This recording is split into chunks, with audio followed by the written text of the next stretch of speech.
আসসালামু আলাইকুম এভরিওয়ান, ভাই বোনরা, যেখানে একটি পুডিং দেখা যাচ্ছে। তো এই পুডিংটা আমি কিভাবে, কোথা থেকে কি পেয়ে তৈরি করেছি সেটি আপনাদেরকে বলছি এবং দেখাচ্ছি। আপনারা দেখতে থাকুন।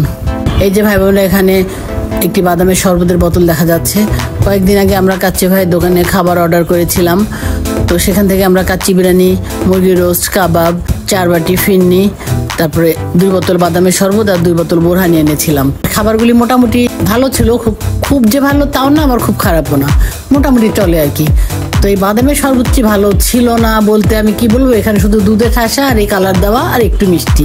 কিন্তু এখানে বাদাম তো আমরা যেমন কাজু বাদাম, কাঠবাদাম, তারপর আবার চীনা বাদাম, এগুলো তো আমরা প্রায় সময়ই খাই, কিন্তু এখানে আমি বাদামের কোনো টেস্টই পাইনি। তো ভাবলাম যে না, এই শরবতগুলি খাওয়া যাবে না, আমরা খেতে পারলাম না। তো ভাবলাম এগুলি কি নষ্ট করবো, দুধ তো অনেক দেওয়া আছে, দুধ অনেক দুধ দিয়ে করেছে শরবতগুলি। শেষে আমি এই 2 বোতল দুধ জাল দিয়ে 1 বোতল করেছি, 1 বোতলেরও কম। তারপরে যে ঠান্ডা করে নিয়ে আমি যে ব্লেন্ডারের জারে নিয়ে 2টা ডিম দিয়ে দিলাম, এর মধ্যে ভ্যানিলা এসেন্স একটু দিয়ে দিলাম, চিনি মিষ্টি ছিল, তারপর আমার একটু চিনি দিলাম, কিন্তু দুধের ছিটা ফোটাও আমি দিইনি। ওই কাচ্চি ভাইয়ের দোকানের যে শরবতে দুধ দেওয়া ছিল, ওই দুধ দিয়েই আমার এই যে পুডিংটা আমি তৈরি করব।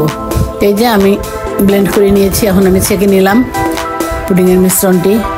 এই যে টিফিন বাটি ক্যারামেল করে রেখেছিলাম, তো এই যে মিশ্রণটি বাটিতে ঢেলে দিয়ে এখন আমি যে টিফিন বাটি প্যানে বসিয়ে দিলাম, ওখানে ঢেকে দিলাম। এই তো পুডিংটি আমার ভাই বোনা হয়ে গেছে, আরও আগে হয়ে গেছে, ঠান্ডা হলো। তারপরে এখন আমি যে আপনাদেরকে দেখাচ্ছি। এই যে ভাই বোনা, এখানে আমি দুধের ছিটা ফোটাও দিইনি, কিন্তু এই যে কাচ্চি ভাইয়ের দোকানের দুধ দিয়েই আমার পুডিংটা হয়ে গেছে। যে এখানে বাদামের কোনো এতটুকু আমি কোনো চিহ্নও পাইনি, তবে হ্যাঁ, দুধ প্রচুর দেওয়া ছিল, আমার সামান্যতম দুধ দিতে হয়নি।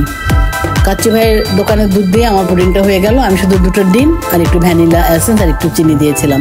তো এই যে ভাই বোনরা, পুডিংটা খেতে ভালোই হয়েছে, কিন্তু এখন জানি না ওনারা বাদাম দিয়েছি কিনা, কিন্তু বাদামের শরবত আমার মোটেও মনে হয়নি। তো ঠিক আছে ভাই বোনরা, আপনারা অনেক ভালো থাকবেন, সাবস্ক্রাইব এবং ফলো করার পাশে থাকবেন। আল্লাহ হাফেজ।